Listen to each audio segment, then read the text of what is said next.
Hey guys, what's up? Spectre here. And just as I'd hoped, post-Gamescom, the floodgates are wide open for Cyberpunk news, and I've boiled down all the latest headlines just for you. Let's begin.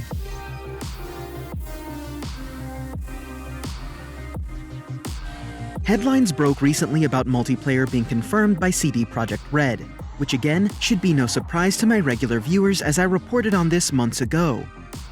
As the Polish government awarded the studio a grant in order to research new and innovative multiplayer experiences, along with a partnership with Digital Scapes, the folks behind Dying Light's multiplayer.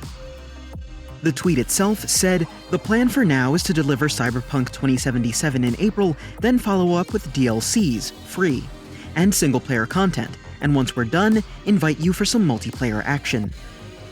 We don't yet know what modes will materialize. Will it be a GTA Online-style megacity full of mercenaries? Will it be a Battle Royale-style match? Will we have traditional shooter game types? Only time will tell. I'd personally love to see a mode where players create and level up their own digital fortress for others to try and hack their way into. Moving on to a more needlessly controversial topic, Epic Store exclusivity. Since last March, CDPR has stated that Cyberpunk will ship on most game distribution platforms, like Epic, Steam, GOG, and more. Their aim is to make the game available to as many players as possible, a smart move for any publisher of this size, versus a smaller outfit that might benefit more from the security of an exclusivity deal. In a recent interview with PC Games N, the GOG Global Communications Manager divulged that Thronebreaker was an experiment in exclusivity, and it proved more harmful than helpful.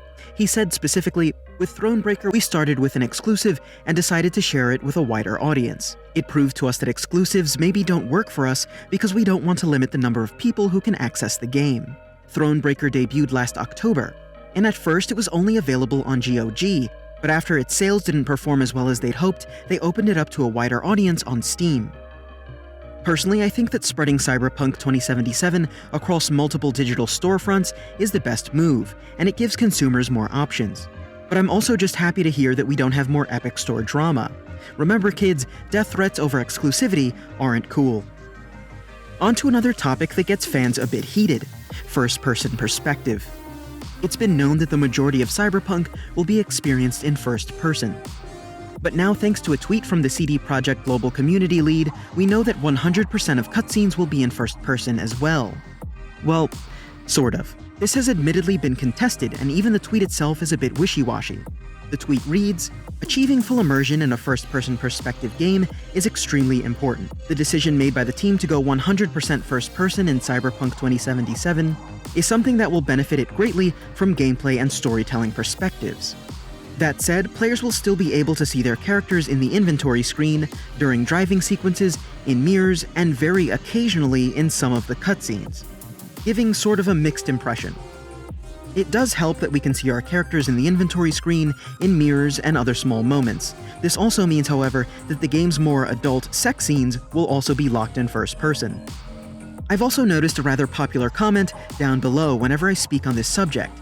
Many seem to think it would be easy to tack on a third-person camera, although it's not as simple as many would think.